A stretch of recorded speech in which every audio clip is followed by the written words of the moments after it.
नमस्ते विद्यार्थियों, मैं विकेंद्र सिंह चौहान लाल बहादुर शास्त्री महाविद्यालय गंधोड़ा के YouTube चैनल पर आप सभी विद्यार्थियों का हार्दिक स्वागत एवं अभिनंदन करता हूं। प्यारे विद्यार्थियों, आज हम पढ़ने जा रहे हैं मेवाड़ का इतिहास। अगर हम देखें मुख्य रूप से तो BA थर्ड ईयर का जो इतिहास फर्स्ट पेपर है, उस फर्स्ट पेपर का दूसरी जो इकाई है, फर्स्ट पेपर की दूसरी जो इकाई है, उस इकाई को हम पढ़ने जा रहे हैं। पहली जो इकाई थी वो पूर्ण हो चुकी है और आज हम दूसरी यूनिट है उसको पढ़ने जा रहे हैं, जिसमें मुख्य रूप से हम मेवाड़ के इतिहास को आज विस्तार से देखेंगे कि मेवाड़ वंश की स्थापना किसने की थी तथा उसके प्रमुख शासक कौन कौन थे, इसके बारे में हम पढ़ने जा रहे हैं। शुरू करते हैं आज हम अपना टॉपिक मेवाड़ का इतिहास। देखिए, मैंने बोर्ड पर कुछ जानकारियाँ लिखी हुई है, इसी के साथ में हम धीरे धीरे अध्ययन करते चले जाएंगे और हम पूर्ण रूप से मेवाड़ के इतिहास को पढ़ लेंगे। बने रहिए आप मेरे साथ में। शुरू करते हैं हम।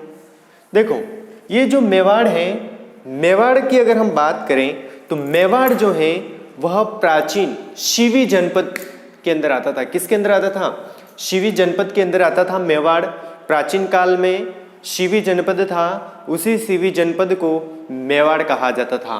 शिवी जनपद की जो राजधानी थी वो राजधानी मध्यमिका उसकी राजधानी थी। किसकी? शिवी जनपद की। जो मध्यमिका है वो वर्तमान में कहाँ है? वर्तमान में इसको चित्तौड़ कहा जाता है। क्या कहा जाता है? चित्तौड़ कहा जाता है। चित्तौड़ जो है वो शिवी जनपद की राजधानी थी। अब जो शिवी जनपद है उसके उपनाम, उसको किन किन उपनामों से जाना जाता है? तो शिवी जनपद को प्रागवाट कहा जाता है। क्या कहा जाता है? प्रागवाट कहा जाता है। इसको मेदपाट भी कहा जाता है तथा इसे मेवाड़ भी कहा जाता है। वर्तमान में उदयपुर, मेवाड़ का अगर नाम आता है, अगर हम देखें वर्तमान समय में, तो ये क्या है? उदयपुर। ठीक है। अब इस क्षेत्र का नाम मेदपाट क्यों पड़ा? मेदपाट पड़ने के पीछे क्या कारण है? तो मेदपाट इसका नाम पड़ा, मेद अर्थात मेव या मेर जाति का यहाँ पर क्या था? अधिकार था। मेव या मेर जाति का अधिकार रहने से इसका नाम मेदपाट या मेवाड़ पड़ा। किसका? मेवाड़ रियासत का नाम मेवाड़ या मेदपाट क्यों पड़ा? तो इसके पीछे कारण है कि यहाँ पर मेर जाति का अधिकार था। किसका अधिकार था? मेर जाति का अधिकार होने के कारण इस क्षेत्र को किस नाम से जाना जाता है? मेवाड़ क्षेत्र के नाम से जाना जाता है। अब जो मेवाड़ क्षेत्र है, कौन सा क्षेत्र? मेवाड़ क्षेत्र। उस क्षेत्र के बारे में अगर अपन देखते हैं तो मेवाड़ के जो शासक हैं, मेवाड़ के जो शासक हैं वो स्वयं को क्या मानते हैं? रघुवंशी मानते हैं। क्या मानते हैं? स्वयं को रघुवंशी मानते हैं। कहाँ के शासक? तो मेवाड़ के शासक। लिख लीजिएगा आप मेरे साथ साथ में, अपने नोट्स भी बनाते रहिएगा। मैं आपको ये यकीन दिलाता हूँ या विश्वास दिलाता हूँ कि हम बहुत ही शानदार तरीके से मेवाड़ के इतिहास को पढ़ेंगे। तो आप मेरे साथ साथ में अपने नोट्स भी बनाइए। ये ऐसा नहीं है कि सिर्फ BA वालों के लिए ही काम में है, ये क्लास BA सेकेंड ईयर वालों के लिए भी, उनका जो सेकंड पेपर है राजस्थान का इतिहास नए सिलेबस के अनुसार, उनके लिए भी ये टॉपिक है वह काम का है। साथ ही साथ आप जितने भी कंपटीशन एग्जाम देते हो, उन सभी कंपटीशन एग्जाम में मेवाड़ के इतिहास से संबंधित प्रश्न पूछे जाते हैं। यानी कि यह जो टॉपिक है ऑल ओवर सभी स्टूडेंट के लिए काम का है। चाहे आपका भाई हो, आपकी बहन हो, आपका आस पड़ोस में कोई भी व्यक्ति कंपटीशन एग्जाम की तैयारी कर रहा है, उन सब के लिए ये टॉपिक काम का है। तो आप मेरे साथ साथ में नोट्स भी बना लीजिएगा। तो मेवाड़ के शासक स्वयं को रघुवंशी मानते हैं। कहाँ के शासक? मेवाड़ के शासक। मेवाड़ के शासक, मेवाड़ के शासक स्वयं को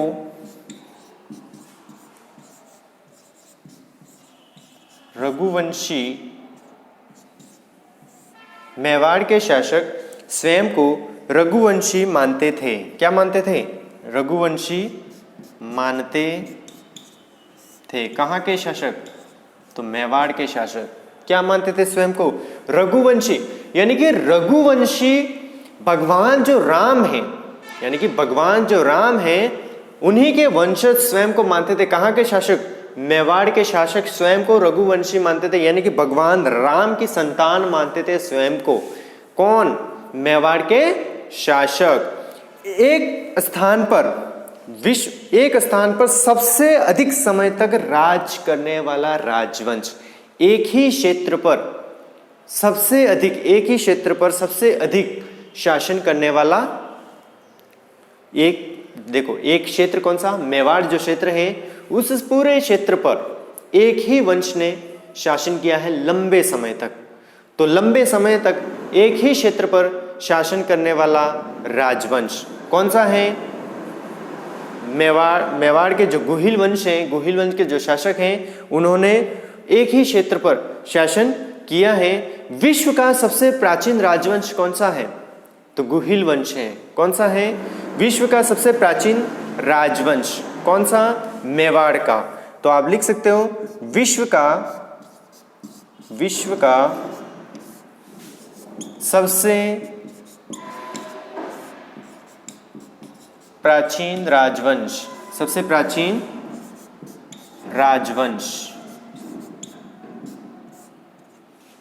का सबसे प्राचीन राजवंश कौन सा है? तो मेवाड़ का राजवंश है। इनका जो राज्य चिन्ह है वो क्या है? राज्य चिन्ह, इनका जो राज्य चिन्ह है वो है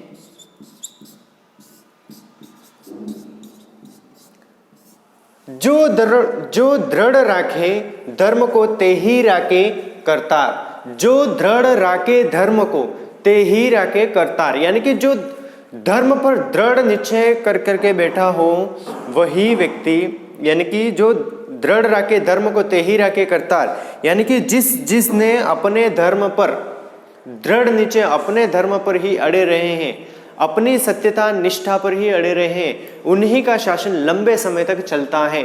तो जो दृढ़ राखे धर्म को ते ही राखे करतार, जो दृढ़ राखे धर्म को, जो दृढ़ राखे धर्म को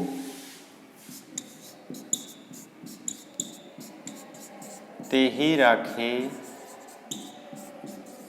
करतार। ये क्या है? तो उनका राज्य चिन्ह है। किसका? मेवाड़ के गुहिलों वंश के जो शासक हैं उनका, या मेवाड़ के जो सिसोदिया वंश है उनका। ठीक है, अब हम बात कर लेते हैं। ये तो हमने मेवाड़ के बारे में देखा, यानी कि मेवाड़ का जो प्राचीन राजवंश है उसके बारे में देखा कि जो शिवी जनपद है, सबसे पहले क्या था? मेवाड़ के स्थान पर क्या था? शिवी जनपद था। शिवी जनपद की राजधानी कौन सी थी? मध्यमिका थी, जो वर्तमान में चित्तौड़ के नाम से जाना जाता है। इसे शिवी जनपद के उपनाम क्या है? तो प्रागवाट इसको कहा जाता है, इसको मेदपाट कहा जाता है, इसे मेवाड़ कहा जाता है, और वर्तमान उदयपुर। अब ये इसको मेदपाट क्यों कहा जाता है? तो मेदपाट कहने के पीछे कारण है कि मेद अर्थात मेव या मेर जाति का अधिकार रहने से यह नाम पड़ा है, या ये नाम रखा गया है मेदपाट या मेवाड़। ठीक है, मेवाड़ वंश के मेवाड़ के शासक स्वयं को रघुवंशी मानते थे। मेवाड़ के शासक, यहां पर मैंने सिर्फ स्वयं लिखा है, मेवाड़ के शासक लिख देना आप। मेवाड़ के शासक स्वयं को रघुवंशी मानते थे। विश्व का सबसे प्राचीन राजवंश है। राज्य चिन्ह कौन सा है? जो दृढ़ राखे धर्म को ते ही राखे करतार। ठीक है, आप इसे नोट कर लीजिए, चाहो तो आप इसका स्क्रीनशॉट ले सकते हो ताकि अपन आगे बढ़ते हैं।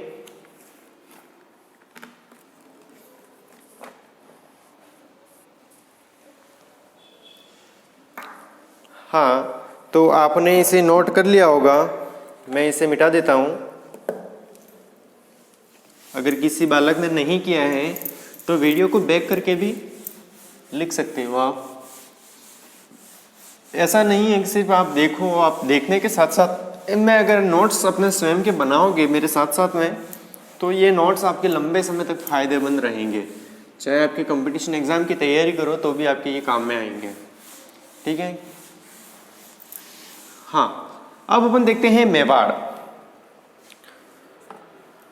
तो मेवाड़ देखते हैं, जो मेवाड़ रियासत है, कौन सी? मेवाड़। ठीक है, मेवाड़। मेवाड़ पर किसका अधिकार था? मेवाड़ पर मौर्य वंश का अधिकार था। मेवाड़ पर किसका अधिकार था? मौर्य वंश का अधिकार था। यानी कि चित्रांग मौर्य जो था उससे किसने छीना है मेवाड़ को? चित्रांग मौर्य से मेवाड़ को किसने जीता है? किसने जीता है? कालभोज बप्पा रावल ने। किसने जीता है? कालभोज बप्पा रावल ने जीता है। मेवाड़ पर प्रारंभ में मौर्यों का शासन था। तो यहां पर लिख देना, मेवाड़ पर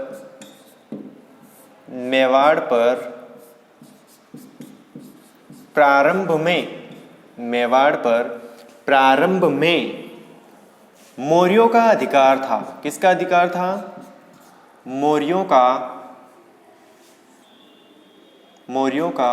अधिकार था। किसका अधिकार था? मौर्यों का अधिकार था। यानी कि मौर्य वंश का अधिकार था। किस पर? तो मेवाड़ पर। चित्रांग मौर्य ने चित्तौड़गढ़ दुर्ग का निर्माण करवाया था। इसके बाद में मौर्य शासक है चित्रांग मौर्य। कौन सा शासक है? चित्रांग मौर्य ने। चित्रांग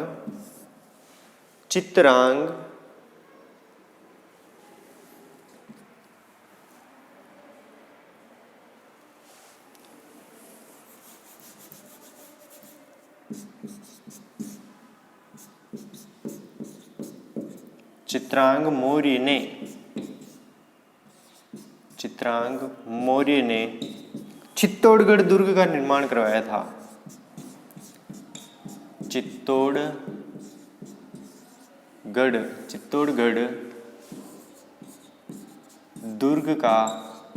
चित्तौड़गढ़ दुर्ग का निर्माण करवाया।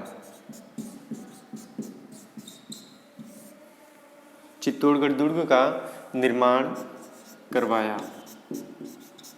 वर्तमान में आप जिस चित्तौड़गढ़ दुर्ग को देखते हो उस चित्तौड़गढ़ दुर्ग का निर्माता कौन है?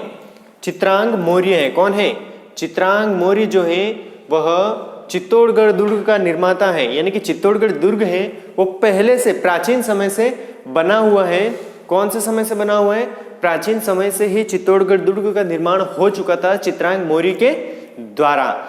उस पर क्या होता है कि बप्पा रावल जो होता है वो 734 ईस्वी में यहाँ पर चित्रांग मौर्य को हरा करके चित्तौड़गढ़ दुर्ग को छीन लेता है। कौन छीन लेता है?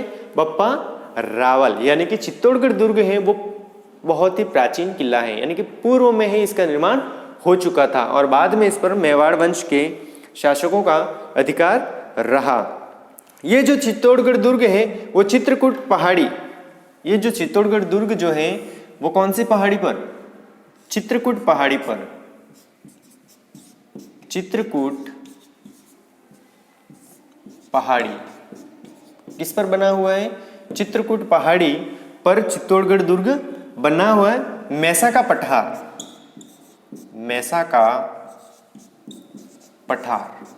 कौन सा पठार है? चित्रकूट पहाड़ी पर बना हुआ है और चित्रकूट पहाड़ी पर कौन सा पठार है? मैसा का पठार है। इस मैसा के पठार पर चित्तौड़गढ़ दुर्ग का निर्माण करवाया था। चित्तौड़गढ़ जो दुर्ग है वो दो नदियों के किनारे पर स्थित है। चित्तौड़गढ़ दुर्ग जो है वो दो नदियों के किनारे पर स्थित है, गंभीरी व बेड़च। कौन कौन सी नदियां? गंभीरी व बेड़च। गंभीरी व बेड़च नदियों के संगम पर, बेड़च नदी के तट पर लिख सकते हो आप, तट पर या संगम पर बना हुआ है। कौन सा दुर्ग? चित्तौड़गढ़ दुर्ग। कंपटीशन एग्जाम में आपको पूछ सकता है कि चित्तौड़गढ़ दुर्ग है वो कौन सी नदियों के तट पर स्थित है या कौन सी नदियों के किनारे पर स्थित है। तो आप कह सकते हो गंभीरी व बेड़च नदी के किनारे पर स्थित है या तट पर स्थित है। कौन से पठार पर स्थित है, तो मैसा का जो पठार है, कौन सा पठार है, मैसा का पठार है। मैसा का पठार यानी कि मैसा का जो पठार है उस पठार पर स्थित है। पहाड़ी कौन सी है, चित्रकूट पहाड़ी है। चित्रकूट जो पहाड़ी है उस पर कौन सा दुर्ग है, तो चित्तौड़गढ़ दुर्ग है। कौन सी पहाड़ी पर, चित्रकूट पहाड़ी पर। चित्तौड़गढ़ दुर्ग का निर्माण किसने करवाया था, चित्रांग मौर्य ने करवाया था। चित्रांग मौर्य कौन था, मौर्य वंश का शासक था। और मेवाड़ पर प्रारंभ में किसका अधिकार था, तो मौर्यों का अधिकार था। ठीक है, आगे बढ़ते हैं। 8वीं शताब्दी में बनाया था, 8वीं शताब्दी में बनाया था। कौन सा दुर्ग, चित्तौड़गढ़ जो दुर्ग है कौन सी शताब्दी में बनाया था, 8वीं शताब्दी में, 8वीं शताब्दी में बनाया था।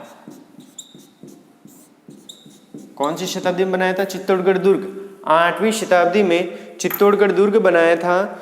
मौर्य राजा मान मौर्य से हराकर, यानी कि ये जो चित्तौड़गढ़ दुर्ग है वो किसको हरा करके, बप्पा रावल ने किसको हराया था, चित्रांग मौर्य को नहीं हराया था, सॉरी, ठीक है, इसने हराया था मान मौर्य जो शासक हैं, मान मौर्य, उस मान मौर्य को हरा दिया था। किसने, बप्पा रावल ने 734 ईस्वी में, और इस दुर्ग को जीत लिया था। किसने, बप्पा रावल ने। तो आप लिख लेना यहाँ पर कि मौर्य राजा मान मौर्य ने, मौर्य राजा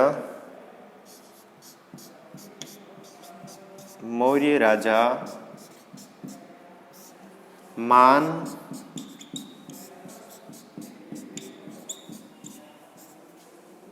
मौर्य 734 ईस्वी में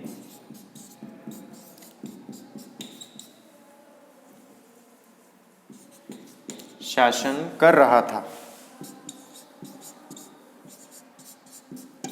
देखो 734 ईस्वी में शासन कौन कर रहा था मेवाड़ पर, तो मान मौर्य कर रहा था। कौन कर रहा था, मान मौर्य। कब, 734 ईस्वी में। और 734 ईस्वी में ही बप्पा रावल ने आक्रमण किया यहाँ पर और इस मान मौर्य को हरा दिया। कब हरा दिया, 734 ईस्वी में। और कौन सा दुर्ग छीन लिया, चित्तौड़गढ़ जो दुर्ग है उसको छीन लिया। और मेवाड़ जो रियासत थी या शिवी जो जनपद था वो किसके अधीन आ गया, बप्पा रावल के अधीन आ गया।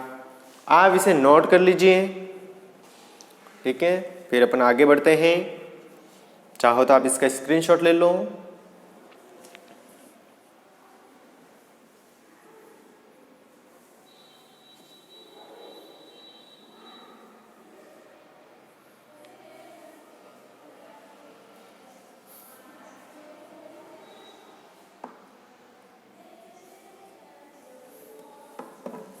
हाँ, आपने नोट कर लिया होगा। आगे बढ़ते हैं अपन।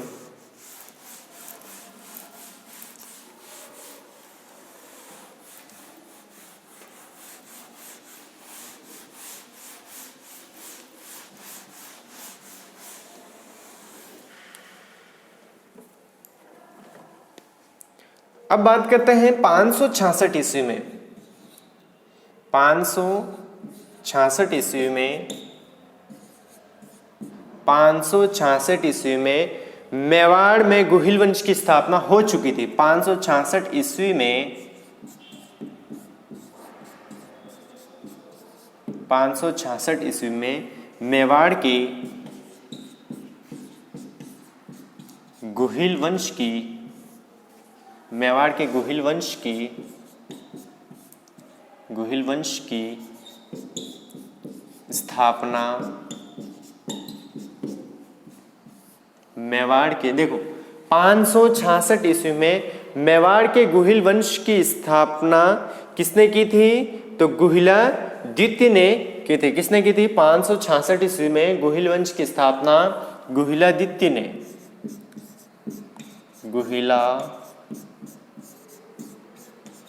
द्वितीय ने की थी। किसने की थी? गुहिला द्वितीय ने की थी।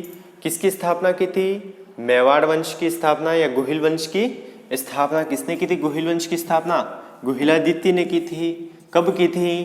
566 ईस्वी में गुहिल वंश की स्थापना की थी। किसने की थी? तो गुहिला द्वितीय ने की थी। गुहिला द्वितीय के माता का जो नाम था वो था पुष्पावती। माता का क्या नाम था इसके? पुष्पावती। पुष्पावती माता का नाम था ये। और इसके जो पिता थे, पिता माता पुष्पावती थी और पिता शीलादित्य था। कौन था? शीलादित्य। शीलादित्य माता पुष्पावती, पिता शीलादित्य। अब गुहिलादित्य के वंशज जो हैं, इनके जो वंशज किसके? गुहिलादित्य का जो वंशज है, वंशज कौन है?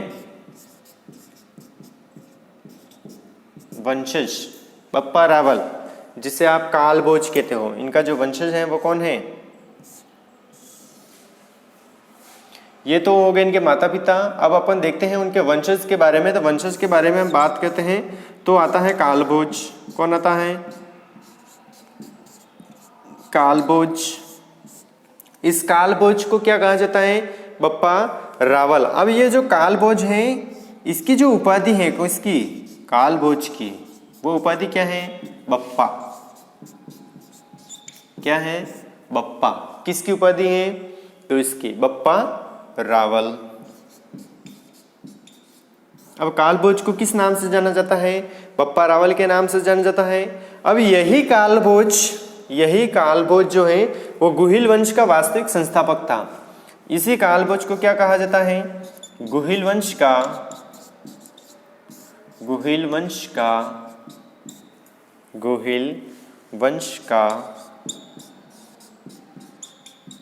वास्तविक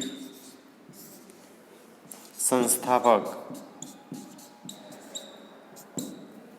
गुहिल वंश का वास्तविक संस्थापक कौन था? कालभोज। कौन था? कालभोज। यह जो कालभोज था वो किसका? हारित ऋषि का शिष्य था। हारित ऋषि का शिष्य। किसका शिष्य? हारित ऋषि का शिष्य। कौन? कालभोज। उनकी गाय चराता था। कालभोज जो थे वो क्या करते थे? हारित ऋषि की गाय चराते थे। इनकी गाय चराते थे। कौन? बप्पा रावल। कौन? कालभोज। कौन? बप्पा रावल। कौन? कालभोज। किसकी गाय चराते थे? हारित ऋषि के। देखो 566 ईस्वी में मेवाड़ के गुहिल वंश की स्थापना किसने की थी? गुहिला द्वितीय ने या गुहिलादित्य ने की थी। उसकी माता का नाम क्या था? पुष्पावती था। पिता का नाम शीलादित्य था। अब गुहिलादित्य जो है उसके वंशज कौन है? या गुहिलादित्य के वंशज जो है वो कौन है? कालभोज। इनकी उपाधि कौन सी है? बप्पा रावल इनकी उपाधि है। गुहिल वंश का वास्तविक संस्थापक कहा जाता है इसे। हारित ऋषि का शिष्य है। इनकी गाय चराते थे। आप इसका स्क्रीनशॉट ले सकते हो, आप इसे नोट कर लीजिए।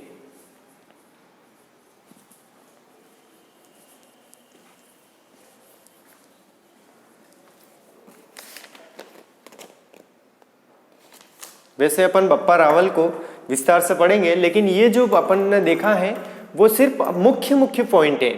ठीक है, बप्पा रावल को हम विस्तार से पढ़ेंगे, इसका अध्ययन करेंगे। आप इसे एक बार नोट कर लीजिए।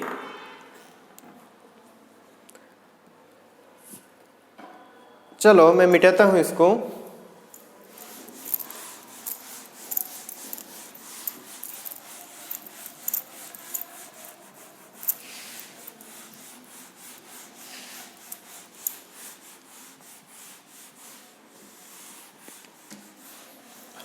एक बार आप नोट डाल करके लिख लीजिए, कुछ महत्वपूर्ण बिंदु हैं चित्तौड़गढ़ दुर्ग के बारे में।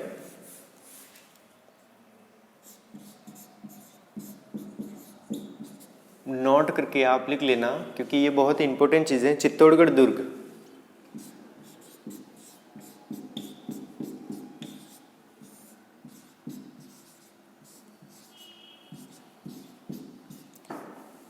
अब जो चित्तौड़गढ़ दुर्ग है इसे मालवा का प्रवेश द्वार कहा जाता है। क्या कहा जाता है? मालवा का प्रवेश द्वार, मालवा का प्रवेश द्वार, मालवा का प्रवेश द्वार। मालवा का प्रवेश द्वार किसे कहा जाता है? तो चित्तौड़गढ़ दुर्ग को कहा जाता है। इसे चित्रकूट दुर्ग भी कहा जाता है। किसे? ये सारे क्या है? चित्तौड़गढ़ दुर्ग के उपनाम है, ठीक है। मालवा का प्रवेश द्वार, चित्रकूट दुर्ग। चित्रकूट दुर्ग क्यों कहा जाता है? क्योंकि चित्रकूट पहाड़ी पर है। चित्रकूट दुर्ग किसे? चित्तौड़गढ़ दुर्ग को। इसे मालवा का प्रवेश द्वार कहा जाता है। इसे खिजराबाद भी कहा जाता है। किसे? चित्तौड़गढ़ दुर्ग को खिजराबाद क्यों कहा जाता है? खिजराबाद क्यों कहा जाता है? क्योंकि अलाउद्दीन खिलजी ने इस दुर्ग को जीत करके अपने पुत्र के नाम पर इसका क्या नाम रख दिया था? खिजराबाद रख दिया था। इस कारण इसे क्या कहा जाता है? खिजराबाद कहा जाता है। सबसे बड़ा लिविंग फोर्ट, सबसे बड़ा लिविंग फोर्ट, सबसे बड़ा लिविंग पोर्ट, सबसे बड़ा लिविंग पोर्ट कौन सा दुर्ग है? चित्तौड़गढ़ दुर्ग। इसके बाद में इसे किलो का सिरमौर भी कहा जाता है। किलो का सिरमौर, किलो का सिरमौर, किलो का सिरमौर राजस्थान का गौरव, राजस्थान का गौरव। कौन सा दुर्ग? चित्तौड़गढ़ दुर्ग को क्या कहा जाता है? राजस्थान का गौरव, राजस्थान का दक्षिणी प्रवेश द्वार। और क्या कहा जाता है? राजस्थान का दक्षिणी प्रवेश द्वार। यहां नहीं आएगा इसलिए मैं यहां लिख देता हूं। दक्षिणी राजस्थान का, दक्षिणी राजस्थान का, दक्षिणी राजस्थान का प्रवेश द्वार।